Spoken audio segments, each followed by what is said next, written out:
Hi, this is Lisa Piper with Miracle of Deliverance, and this is class 22. Now, these aren't necessarily in order, but these are just some videos that I put together of things that I do in helping marriages prosper by applying scriptural concepts and wisdom that the Lord has given to me. Today, I want to share with you something that my mother always says. She always says, do the unexpected. Unfortunately, there are some spouses that need to change, but they don't do it until it's the last minute and they think, oh, my spouse is walking out or they've had enough. And then they may want to change. I've had people that refuse to get counseling, refuse to get help. The spouse begged them and begged them. They said, no, no, no. When the spouse leaves them, they're like, okay, I'll get it now. Sometimes that's too late.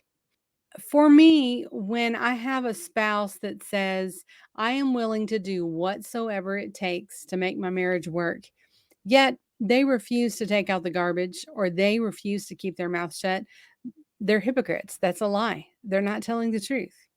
When you get someone that's willing to do whatever it takes and they mean it, oh man, you're going to have great success with that.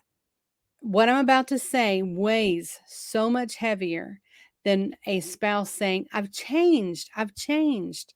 Can you tell that I've changed? Stop, have them stop asking if the other one has noticed and live it out before them.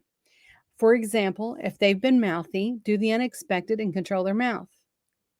Tame their tongue. If they've been angry, stop it. Seek the Lord, get healed of that anger, get set free of that demon of rage, and then stop being angry. Proverbs 15:1 says, a soft answer turns away wrath, but grievous words stir up anger. They can equip themselves with these kinds of scriptures. If they're used to talking down to their spouse, they can begin speaking life. Now, at first, when a spouse does the unexpected, it may be difficult for the other one to receive it. Maybe they've had a deficit so long of not being treated properly. Now they don't know how to behave. But the thing is, we are honoring God with our changes, with our behavior, with our attitudes, whether the other person receives it or not.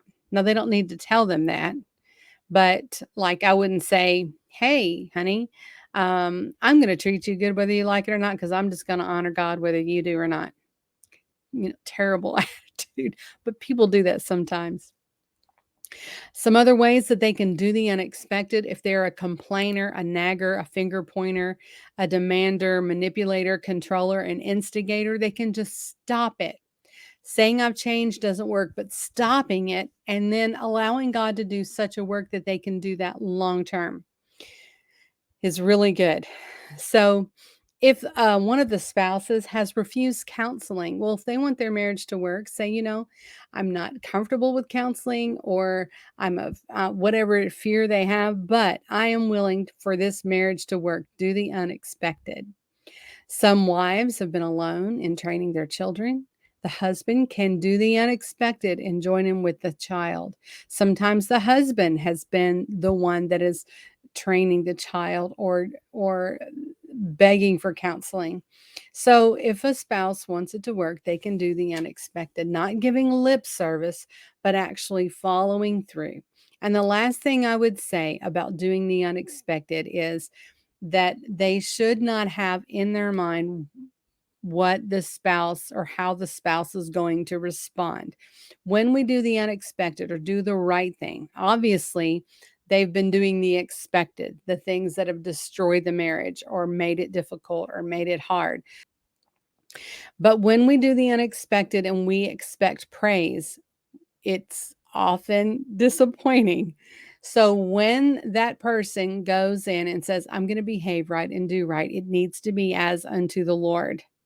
Recently, I had a man that I was talking to, and he said, he allowed his wife to do little things so that he could do big things. And when she didn't recognize what his allowances were, that it made it difficult. And I said, you don't, this isn't tit for tat. You don't give so you can get. You give because you love this person. You pick up a towel like Jesus did and you give, whether they ever respond or not. When you stand before the Lord, or I would say those that you're counseling, stand before the Lord. they're going to give an account of their own selves and not of their spouse. So our responses are important. Doing the unexpected and behaving properly is important. And I believe that if you ever get a hold of someone that will do the unexpected, that will do whatever it takes for their marriage to work, and it's not just lip service, but they really mean it, you're going to have some great success in that mentoring or marriage counseling.